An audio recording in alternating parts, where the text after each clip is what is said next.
Hi, and welcome to the Love Learns podcast. My name is Dionne Zara, just your average girl wishing to learn more about love and relationships. As a young girl, I always dreamt about my wedding day, and to be fair, I still do sometimes. With many couples around me, I quickly came to realize love isn't as straightforward as the movies make out.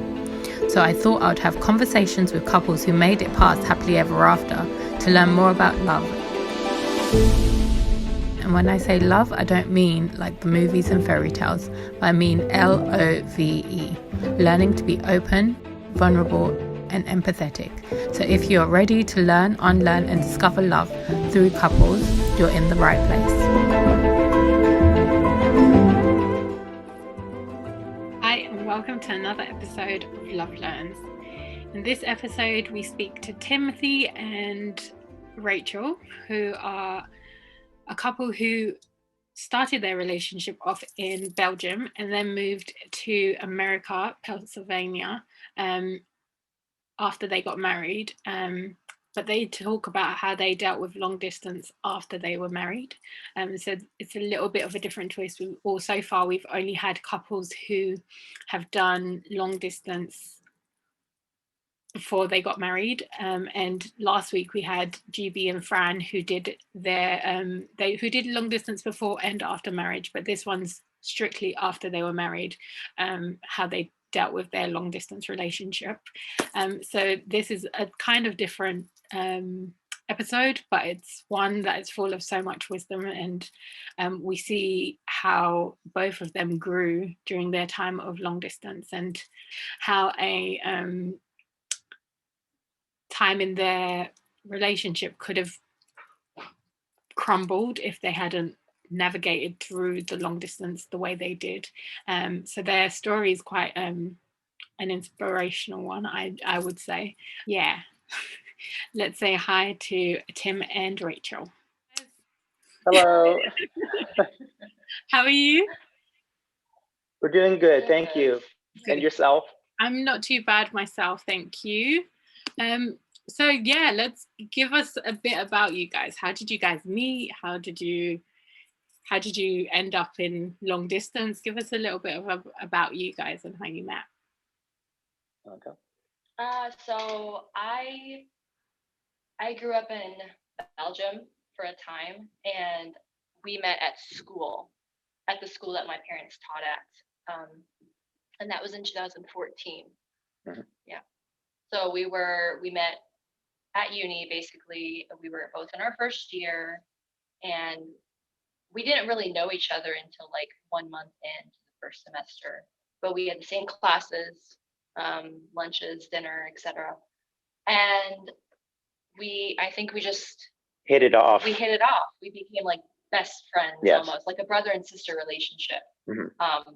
It's not weird. It's like, but that does sound weird. It does sound weird, but I mean, in that way of like he's my brother in Christ, and we treat each other with a lot of respect. Mm-hmm. And we didn't really get romantically involved until I would say December. Yeah, it was like 3 or 4 months into the year, into the semester, and into our friendship and mm-hmm. Bonding in that way. And ever since then, we've been together. Yeah. Yeah. Kind of sealed the deal. Sealed the deal. So how did you guys know that it was like, oh, this could actually blossom into something more than just a friendship? Do you want me to answer that? Say that. So like she said, we developed a really good friendship, and we were just hanging out, just naturally, like you would hang out with other friends, and we just started to spend more time together just because we just enjoyed each other's company. We were interested in the same things, and I started to notice that I wanted to be around her more than other people, and and of course, if you want to get super technical, I mean, I really liked how down to business she was. So it was like she was into real life things, and I deeply enjoyed that because I was after real life as well. And so as friends, we were interested and did real life together, and ended up to the point where I actually it was quite a mental thing for me. It was like, well, maybe I should see if this is worth looking into and pursuing further. And so I just straight up actually asked her, I said, are you interested in pursuing this further and maybe turning it into more than a friendship? Yeah. That's my most romantic attempt at saying, will you go out with me? But as Christians, yeah. basically. We courted, I think, in a way. Yeah. Mm-hmm. Yeah, we didn't really date, but I mean, How did you know? um, For me, I just actually had a list, if you will. And without knowing it, there were things that were registering with me as we were being together and watching how, we interacted and how we did life. Right. And like I said, she was very down to earth, very just simple in her approach of how she related to other people and to me as well. And I deeply appreciated that, just how simple and down to earth she was, just down to business. Yeah. I think I already knew a little bit because I would say 2 years prior, I had made a list of like what I wanted in a guy. I think every girl does it. And if you're a girl and you don't do that, I mean, I think you should, because I feel like you should have some sort of goal, not perfect goal, but just a goal of what you want in your future spouse or your man. Vice versa with the woman. So I had, I think, 20 things I wrote down, and everything that I wrote down, he fit in the box like immediately. Yeah. So, and we were already really good friends, and he cared so much about people. He still does. And just, I don't know, we had that soulmate connection, I think, that I've never had with another person before. I still haven't. And because of that connection, through the things that we are going to discuss later, we've stuck it out, because I've never met someone like this man right here. So why would I leave him, or because we fight, so, or because if we had a fight, I would leave him. So I just stick with him no matter what. Oh, that's so cool. You said about the list, Rachel, what kind of things would you say should be on someone's list? Like, is it is it be like physical attraction, or those kinds, like what kind of things should be on a list and what shouldn't be on a list? So my list was very specific. It wasn't even about attraction, which I think maybe one of mine was like, he's handsome, but that's like every girl's too. But I, played music, drums, guitar, piano, and he did all of those. Obviously, number one was like, he would love God above everyone else. Number two was like, he speaks more than one language. Number three, he does not live in the United States, and he is a non-American in a way. So much for that one. Yeah, so much for that one. But I really wanted someone international, I would say. And also there was a list of like family and things of that nature, also traveling, and also mission and what he wanted to do with his life. And every single one of those boxes that I said, it was like, oh, check, check, check. And yeah, I knew that this was someone that I wanted to be with for sure. That's so cool. That's so cool. Yeah. And Jake, how did you, what was on your list as well? Did you? I didn't keep a list. It was, like I said, it was more like I started to want to spend time with her more than I realized would be natural for a normal friendship. When you want to be around the other person, and you're sad that the time is over when you have to, put it off till the next time. But specifically, I liked how she was. And I don't want to offend anybody, but I had found that a lot of people that I was watching were superficial, and would sort of relate to you in a surface, level. I really liked how she was kind of mask off, and showed her real self, was not afraid to be herself. And I felt that this was someone that I could trust. And of course, this all probably happened on an internal level. I wasn't like debating with myself or anything, but that's what struck me, I think, at least after having had time to think about it. Yeah. So cool. That's so cool.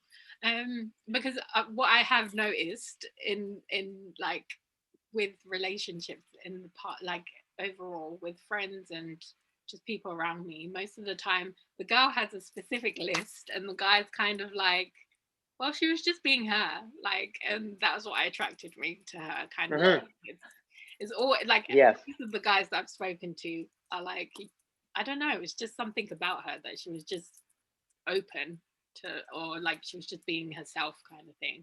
And the girls are always like, I had this specific list, and just like tick tick tick tick. But it's funny how like girls think completely different to guys, but at the same time, if it works, and it's a perfect like thing to get, like when it comes together, it just matches well. But yeah, that's amazing. So you guys did long distance for a short while.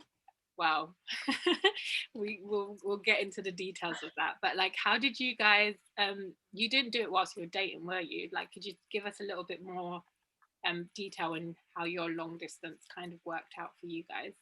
Okay, so I would have to say in the beginning of our relationship, it was almost like a greenhouse effect. We were together basically half the day, or even more than that, all day today, because of school, Bible school, and campus life, so it would be during the summer, he would go back to his family in the south of Belgium, and I would stay with my family, which is at the school, because we stayed on campus. And so that was 3 months out of the year.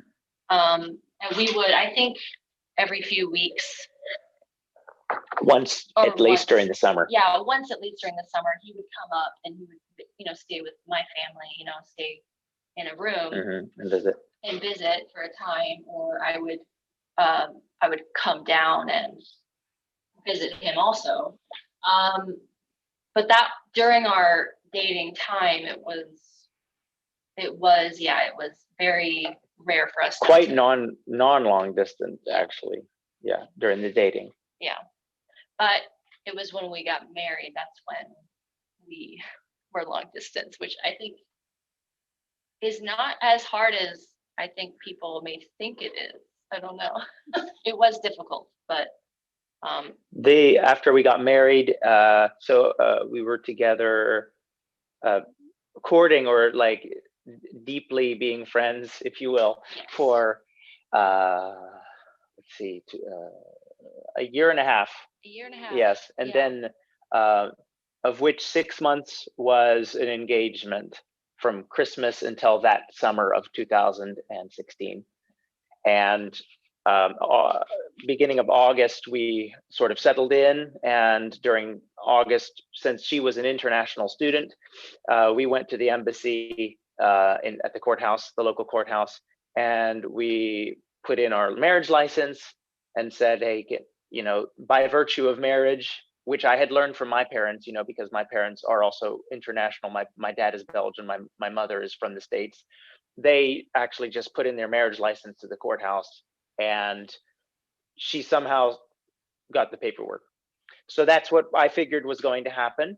And we put in our marriage license, and they said, well, no, like, where are you getting money, etc. They started to act as if our situation was a little suspicious. And I said, no, she has job opportunities lined up. We're just waiting for the paperwork to go through so that she can legally work. And we had decided that she was going to work for the next semester, and I would finish my degree, and then we would go on to what was next. And they said, no, I mean, only the native spouse can support the family.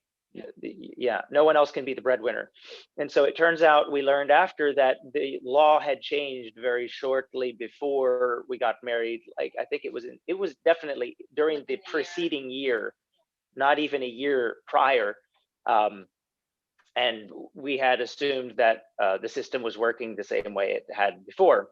And so we came to a decision where, we tried through various avenues to get her a permit to work and to stay so that we could make it work until I finished my degree.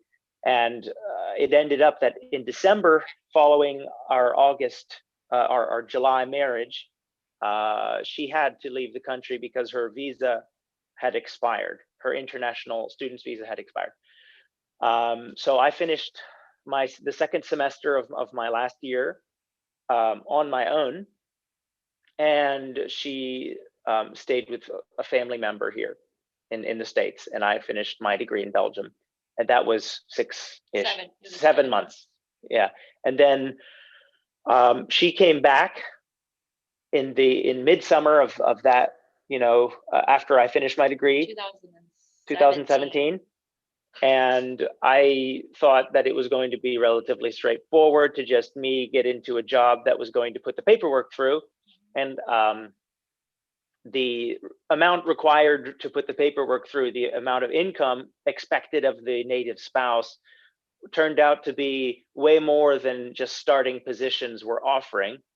And so we both actually decided, because her temporary tourist visa for her visit was going to expire that September of 2017, and so she was going to either have to leave or I had to figure out a solution. So we ended up actually deciding to both go back to the States together, because we're like, no, we're not going to do another 7 months like that. Or a year. Yeah, and we did the fall, winter, and spring of that following year in the States here, living together. And at the end of that, we decided to give it another shot, thinking that if we gave it a little more time and perseverance, that we'd find something. And it turns out that it takes way longer than that to get into a position where you're earning that much money, especially on your own, right? I was the only one allowed to make that much money, which is ridiculous because I wanted to work. Right. So I had a job here in America. She had offers, I had offers in Belgium, and they wouldn't give her any paperwork so she could work. They would only let the native be a breadwinner, and most people in Belgium work. The both spouses work anyway. Yeah, that's how they make ends meet. Like, only rich people really only have one person working. That's that's a whole other discussion. But that's how it kind of turned out. We tried it a second time. I went back alone for the summer until beginning of the fall. So that was another 3-4 months. And I was visiting my family in Oklahoma. Yeah, during that time. And I also got a job there a little bit. And so the entire time we were separated, I was working and I was supporting him. I'm totally okay with that. I actually do like being the breadwinner in a lot of ways, and so I felt like I was honoring the family and helping him out finish his degree. And then when those 3 or 4 months that we were also separated, I was also it was devastating, because every single day we would talk and he would just feel hopeless because the situation in Belgium was not evolving at whatsoever. all. And it was just, every day was passing by, and it was like, why are we doing this now? It's been a couple months now. Why don't we figure something out? Because being separated for longer than a few months it's really difficult. Because I need my husband, and you need need my wife. So you could figure 7 initial months plus 3. It was going on 4, honestly. So at a certain point during the summer, I was thinking, actually, why am I doing this? It's going on 1 whole year of our first 2 years of being married, not being together in the same place. So it was going on 11 months. And I decided, you know what, whatever it is that we're trying to start here, it isn't more important, and to the point where we're willing to jeopardize, our relationship by being apart. So I just decided, I'm finished. We'll see what happens later. I at least need to restabilize the situation and go back. So, and we've been here since then, since the fall of 2017. Full time. So 18, sorry, fall of 2018. We've been here full time. And we enjoy very much being together. Yeah, it is. Yeah, it's like crazy. That it sounds like everyone says the first year of marriage is difficult, and then you guys have all these like bombs just dropping whilst you're like trying to navigate through your first year. Yes. It's kind of like, what the hell? So like, if you guys have, I think if you probably didn't even have the friendship and the strength of the foundation of you guys' relationship before you got married, that would have been really, really rocky to navigate through. But like, how did you guys navigate through the emotions whilst you were doing the long distance during that period? Because it sounds like a very traumatic experience to go through, and you're going through it alone as well. Yeah. Oh yes, for sure. Yeah, we basically had no one close physically, no one close, and no one who knew what we were going through. We didn't really know anybody. And plus, when you're in a relationship, you learn that not everyone's advice is created equal. So you don't ask for it all the time. Some of it is just more depressing than helpful. Yeah. And what can you say? Oh, you'll get through it. Yeah, you'll get through it, or it can't be that bad, or yeah. Or like they really want us to get back together no matter what. And I'm like, well, there's a lot of complications. There's a lot that people don't take into account when they're looking in, right? Yeah.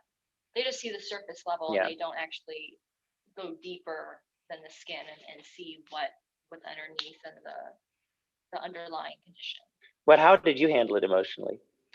So that's a tough question, because during the time that we were separated, different complications and difficulties were coming into my life, certain family members and such, and that was causing me to feel also not depressed, but just like isolated and lonely. Yeah. I think my job that I was working at really did help me to become an adult and to become who the woman I am today. Mm-hmm. Because prior to that, I was very not outspoken all that much, and I had I think a different persona than I do today. And being separated for that time away from him, I my identity as an adult, as a woman, really grew. Mm-hmm. So I have to say that our time apart, it was really difficult, but it taught me so much about being an adult of who I am. Yeah. Yeah. How old was I when we 21 and 22 when we were being separated? So I was still a young adult. I still am, but I mean, in my mindset, I was still a child in a lot of ways.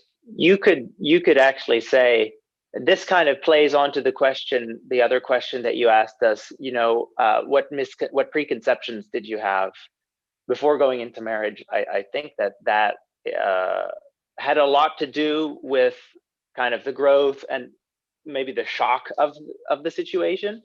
I think I would say that actually how we managed it was just to confront real life. I would say, real life just basically coached us through it, and we never gave ourselves the alternative to give up. I mean, the only other really alternative was to give up, and we didn't like that alternative. We went into our relationship and our marriage saying that, we believed that whatever happened, there was a way to make things work, and so that held us through it.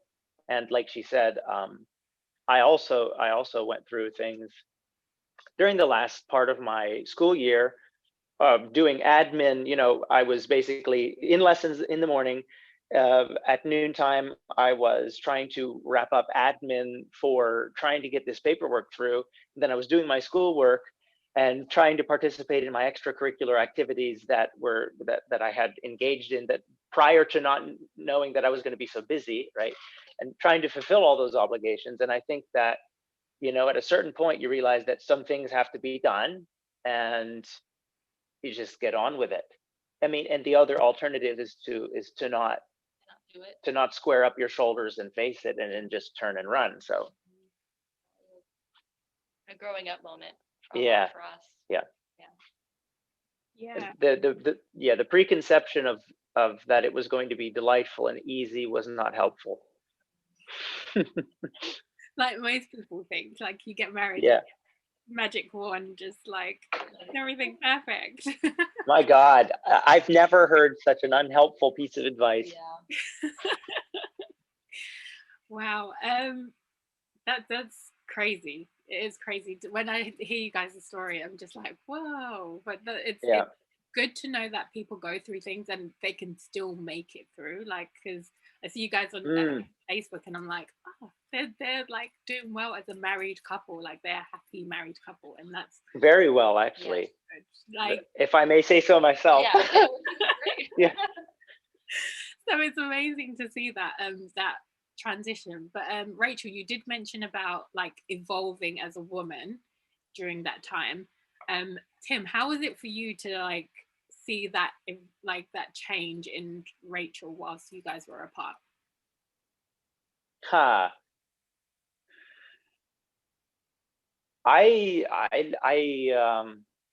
When you go into a relationship, I think you have things that that you have holding in the back of your head that you're like, okay, down the road she'll probably change that, and it'll mellow out. It'll mellow out long term. And it's sort of like, I was watching, and you put some trust in a relationship when you think, well, you're betting your lifetime on the hope that someone will work on themselves, really. And watching that happen was sort of like, well, it sort of confirmed to me, like, oh, adversity and time do really affect people, some more slowly than others, but it is true. So that really, I think, laid a foundation for how we relate to each other, at least how I relate to her. In that I've gotten used to the fact that she takes very little input from me to adapt and change. I know that if something happens and she needs to change something or react a little differently, that if I just let it happen, it'll run its course, so to speak. I think that's where I started to pick up on those things. So it maybe incubated that change, I guess, in me, of being very hands-off, I would say. Yes, and during the time that 7-month period that we were separated, prior to that 7-month situation, we were together, married, trying to do married life. And he was different before we were separated. Like attitude and things like that, not in a bad way. But after we were separated for that long, something happened, and when we saw each other again of that next year, it was like he was like a man. I'm not saying he wasn't a man before, but like in his mentality towards certain situations, he became this different person. I can't even explain, but it made me want to become more and more like an adult, and to think like an adult instead of acting like a child, or trying to learn from my mistakes. And ever since then, like, he's just gotten better. It's like a fine wine. That's amazing. Because with marriage, and well, as humans, we change constantly, don't we? So like, there's always going to be things that are going to be changing us, and so going through that period of long distance and having that change happening whilst doing long distance is also another thing, because you're not like in close proximity with someone to see the changes happening. You're just kind of experiencing it from a distance, but like knowing that sooner or later we're going to be together and this is going to be my new so it's amazing to see that, like, develop, like, even being separated, you guys were still developing yourselves and also getting to a stage where knowing that you guys are going to be together and you would have to deal with each other's change and stuff. So it's just amazing to even think about and know. But like, how do you think the long distance for you guys, how do you think it's impacted your relationship now?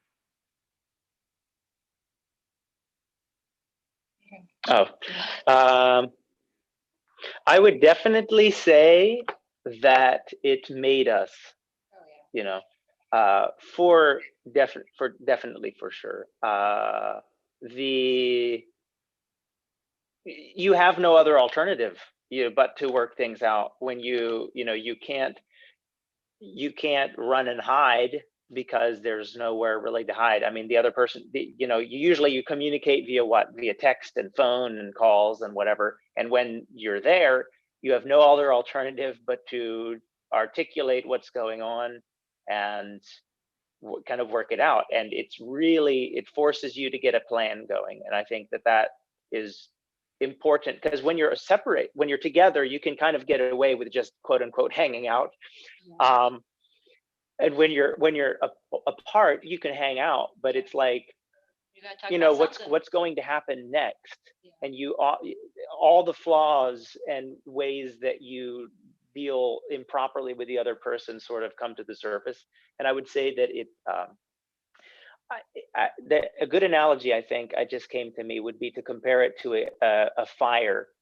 This kind of just burns everything that's not durable off, and what's left, if you stay within it, if you don't turn and run, is solid steel. I would say that's how I see that.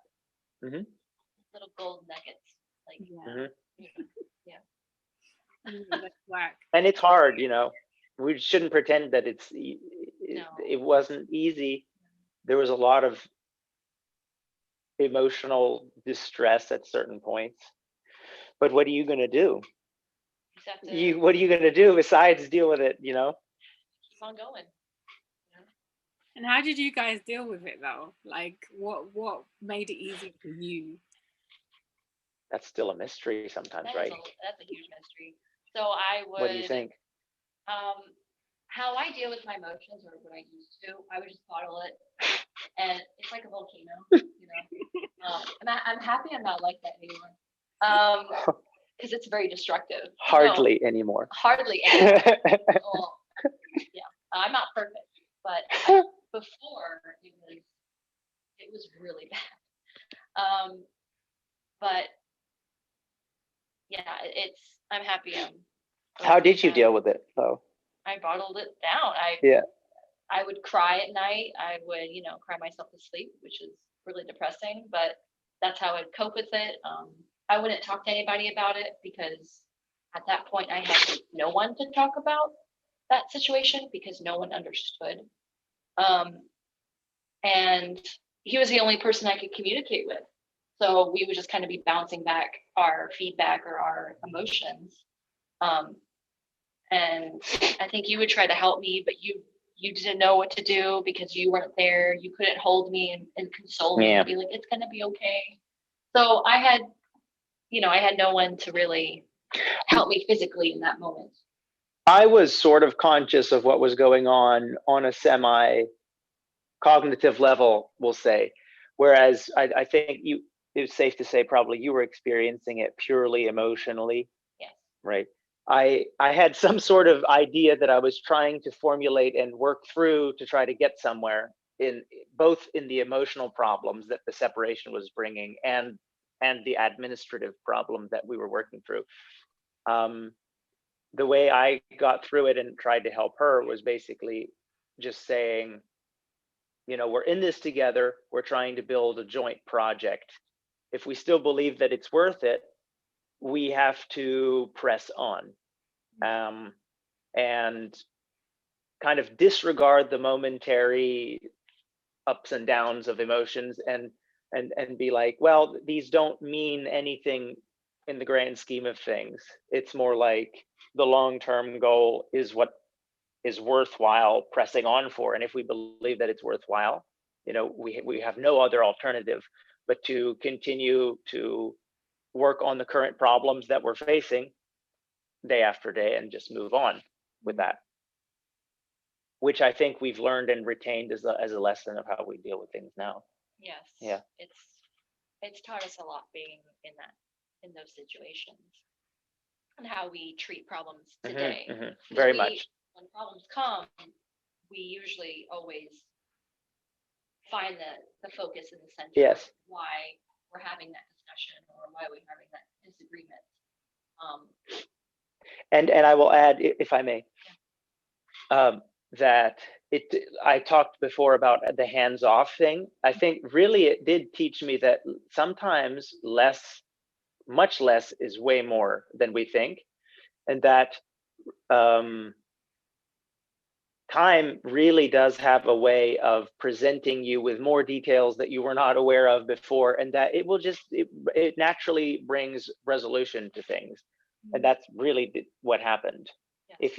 But it's in the showing up daily in a very hands-off way of kind of watching and trying to figure it out without like hammering it to bits, that I've found we dealt with it. Yeah. But that to me is very at a mature level, because younger people, when they get in relationships, they can't have that same. They have to react with emotional fighting or yelling or screaming, crying, etc. And for you didn't do any of those things. So to me, as an emotional person, I'm like, why aren't you reacting to me? You're not reacting to me. It's kind of confusing, and I don't like it, but it taught me to like chill and to look at the greater picture of, okay, it's my issue. I'm having an issue with him. And it's like, I forgot what that saying was. What? I don't know. Coals on the head? Yeah, it's coals on the head. Like, it's like I'm pushing something that is really not super important or etc. But you would always have a calm, cool, like hands-off approach, as you said. And it did teach me. It taught me, yeah.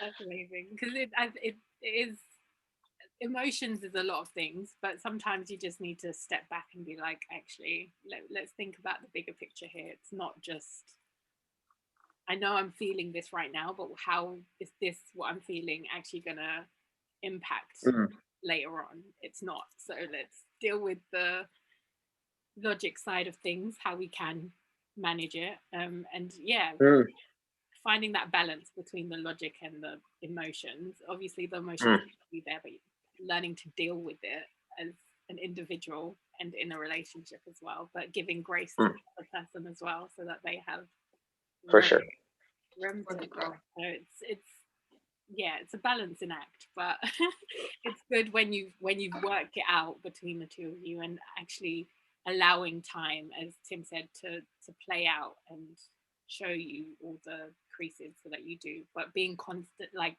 in showing up to what you need to do.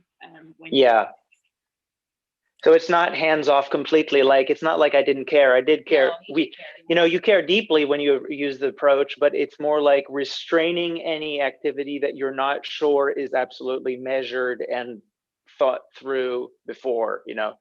I don't think emotions are the one older gentleman that mentored me. It was a figure in my life. He used to say emotions are helpful. Emotions are like the cherry on the cake. It's like the cake is more so the character that you bring to a situation, and then when you have the emotions follow suit, and that just decorates the whole thing. It's not like anything to make decisions with. Awesome. That's a good analogy, actually. Very good analogy. like, how did you become so open and vulnerable with each other now that you got, like, from the beginning of the relationship to now? I think, as I said before, when we met in 2014 as students, we were already vulnerable in a lot of ways, more than the average friendship or the average relationship.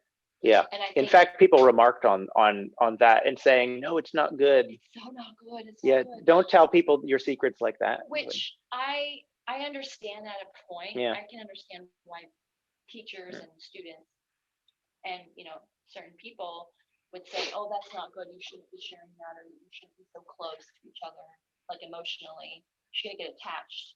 I get it, because what if you broke up? You would have all those emotions. And that baggage. But for some reason, it made me, in my mind, in our mind, I would say, we made a decision on like day one that we were going to be together no matter what. And we would go through any situation as friends, and then as a couple, as like dating, as courting. And I think that's why people looked at us very strangely throughout our relationship, because we were so close. Yeah. It was as if we were already in a way marriage, but not physically, I think the technical answer to that is I didn't wait, at least, for her to be deserving of my trust.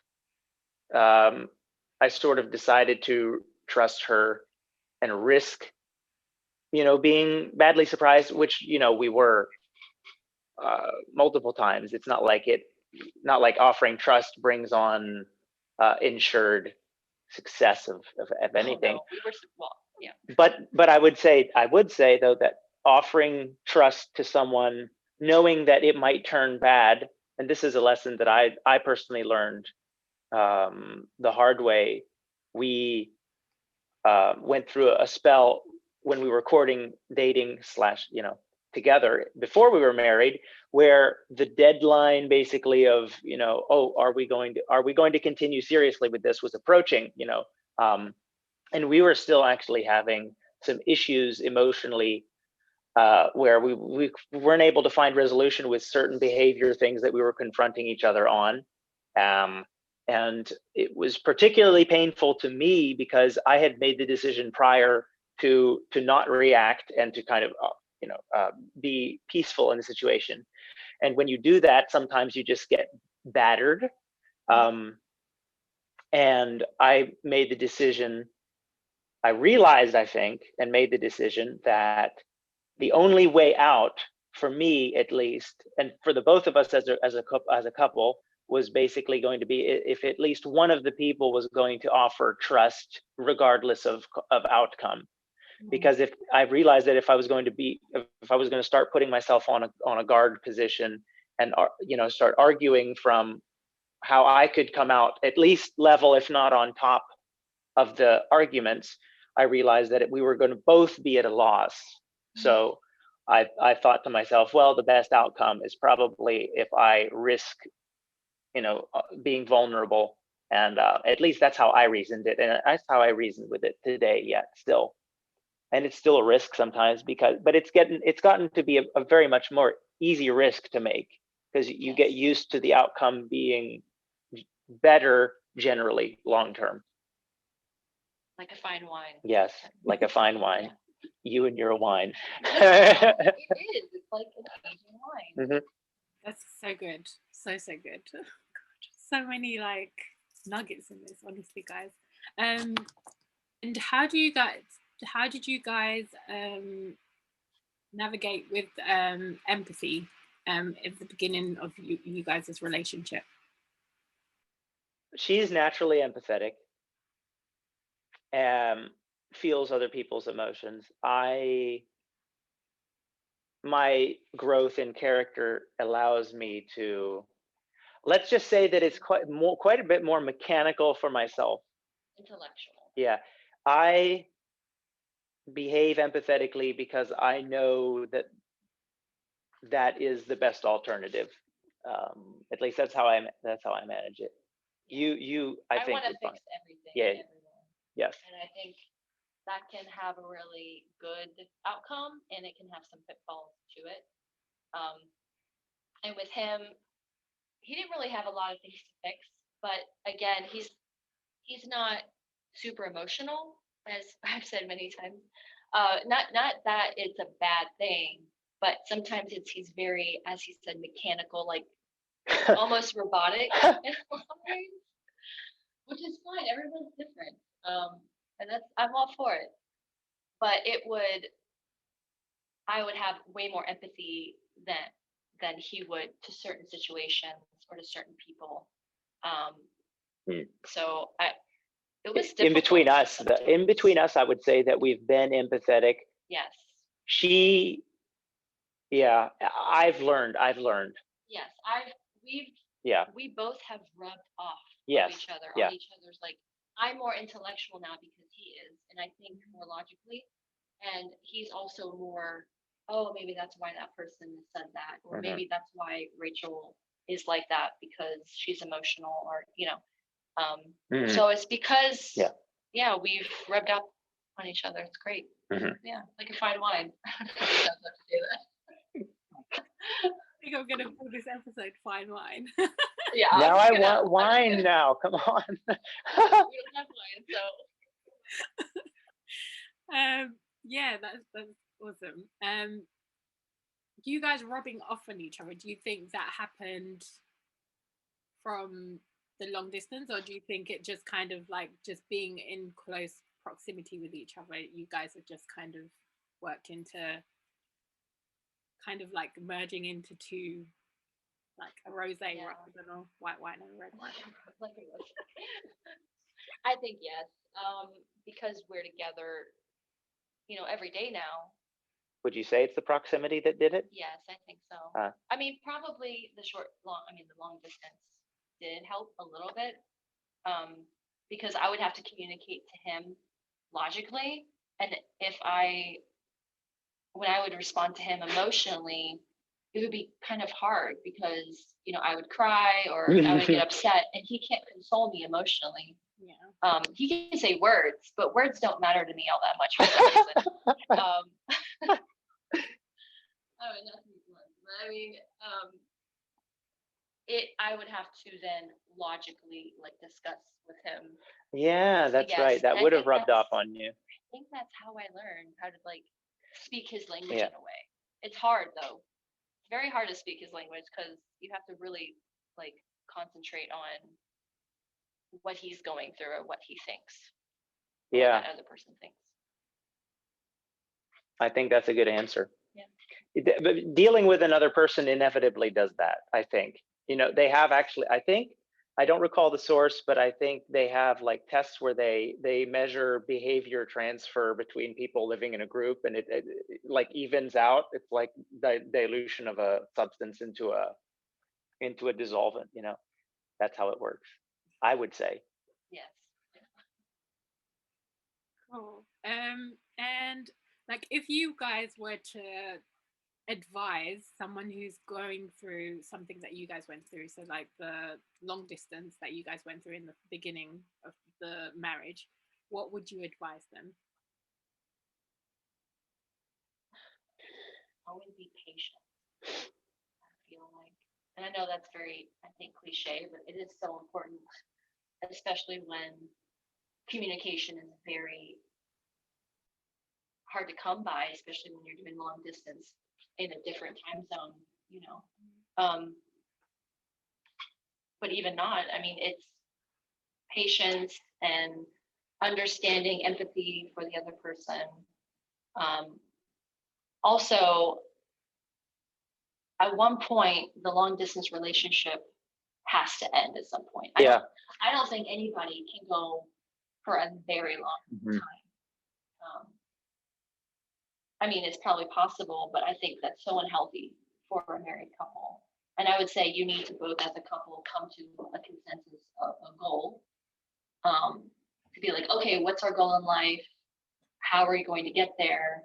And come to that goal, because we had a goal the entire time, and I think that's how we probably made it through the most, because we knew at one point it was going to end and we were going to be together. Yeah. And what's your limit? of being apart.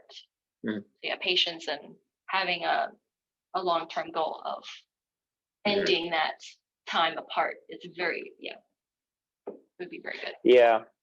I'll bounce off what you just said about ending it quickly. Yes. A couple things concretely that people could do that in retrospect I think worked would be,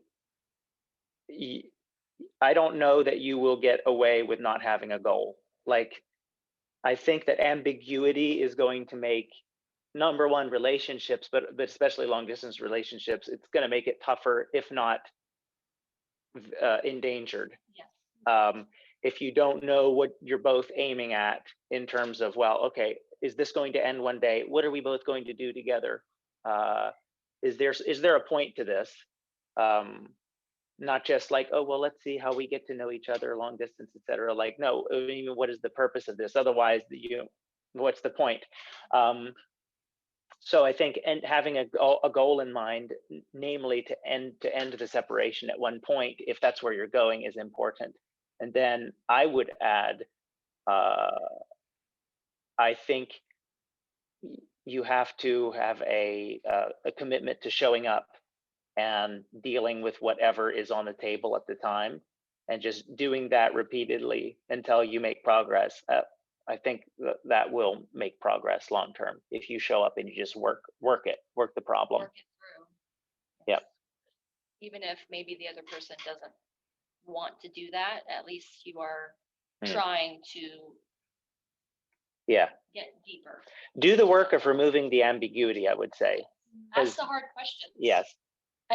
I think that's what also we did in the beginning of our relationship or friendship. We asked hard questions about children, ministry, moving, language, family, like all the things that you would think that you shouldn't talk about. It's too serious too soon. Yeah. It already got us to that point of, oh, this person knows what they want. And I think if you're in a relationship, you need to ask the hard questions. Because you want, as a person, you want to know what you want in that person or in yourself.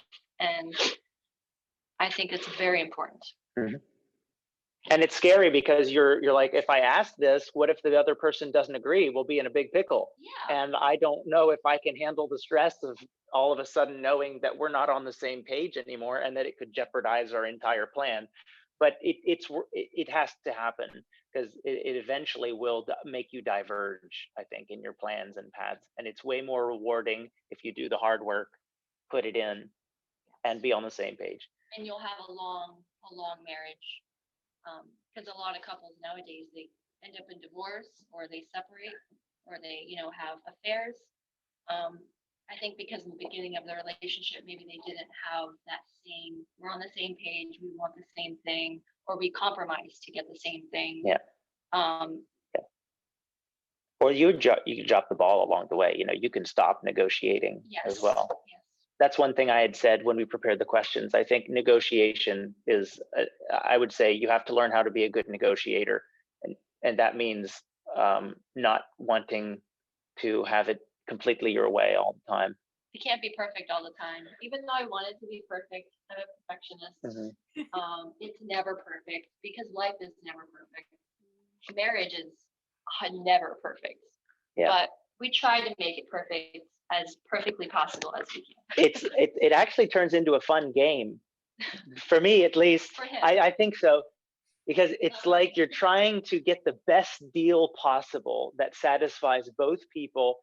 That way you both can, it's more fun if the team progresses and is satisfied. So it's like trying to figure out, okay, how is this deal going to look like? I think a good relationship is like making deals every single day. You got to make good deals. And if you try to cheat the other person, it will bite you in the butt later. Yeah. Yeah. We make good deals. We're in a game show now. Yeah. From wine to game show. Yeah, I know. That's amazing. Awesome. Thank you so much, guys, for even having this time with me. The last question is just to wrap it all up, which I ask all my guests, which is, what did you learn about being open, vulnerable, and empathetic in long distance for you guys? I learned how to be, I think, as an individual, a whole individual. Also how to be not only a good spouse, but a good friend, and also inevitably a good person in general.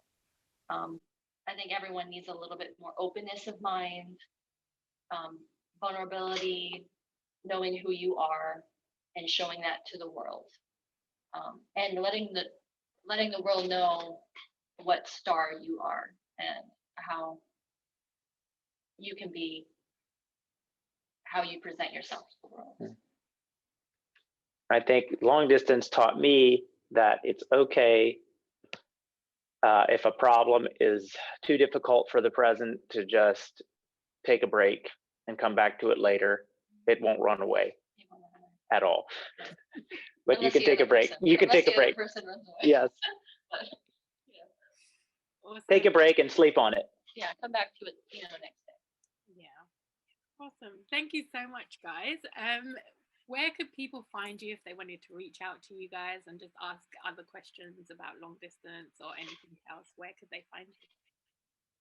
A good place to reach the both of us would be the project we're currently working on, the two of us. We are currently working on recording podcasts for a project called theHolosproject. And you can reach us at theHolos, that's HOLOS project, theHolosproject @gmail.com. It's going to be basically a resource library where we talk about different life topics, wide ranging, where we basically try to bring our different opinions and maybe other people's opinions even to a common table and try to get a big picture of what's going on in a given topic. And so if you want to ask questions or just reach out to us and talk to us, you can go to the Facebook page. That would be Facebook, the Holos Project, or Gmail also, theHolosproject.com. Amazing. I'll put the details in the show notes so that people can reach out to you and then get more information if they need to. But it sounds amazing. I didn't even know this project, so I'm going to be reaching out to you guys on that page as well. So thank you so much for even coming on to the podcast and sharing your story and just being so open and vulnerable with us. But yeah, thank you so much, guys.